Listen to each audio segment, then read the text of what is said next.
The very word secrecy is repugnant in a free and open society, and we are, as a people, inherently and historically opposed to secret societies, to secret oaths, and to secret proceedings.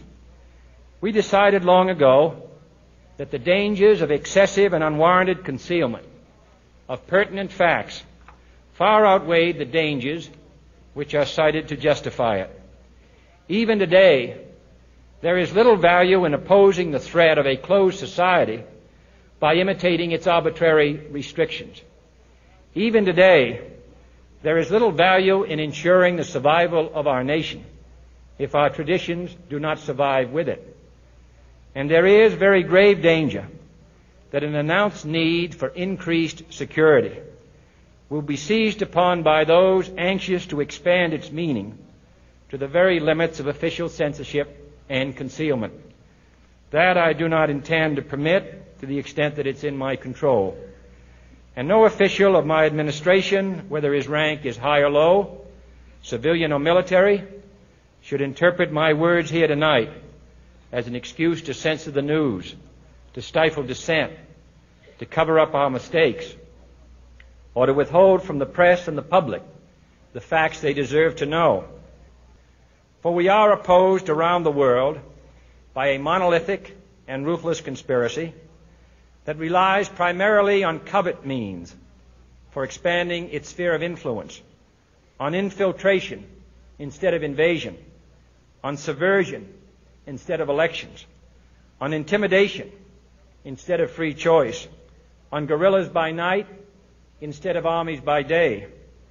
It is a system which has conscripted vast human and material resources into the building of a tightly knit, highly efficient machine that combines military, diplomatic, intelligence, economic, scientific, and political operations.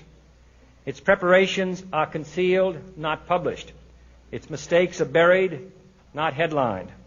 Its dissenters are silenced, not praised. No expenditure is questioned, no rumor is printed, no secret is revealed. No president should fear public scrutiny of his program, for from that scrutiny comes understanding, and from that understanding comes support or opposition, and both are necessary. I am not asking your newspapers to support an administration, but I am asking your help in the tremendous task of informing and alerting the American people. For I have complete confidence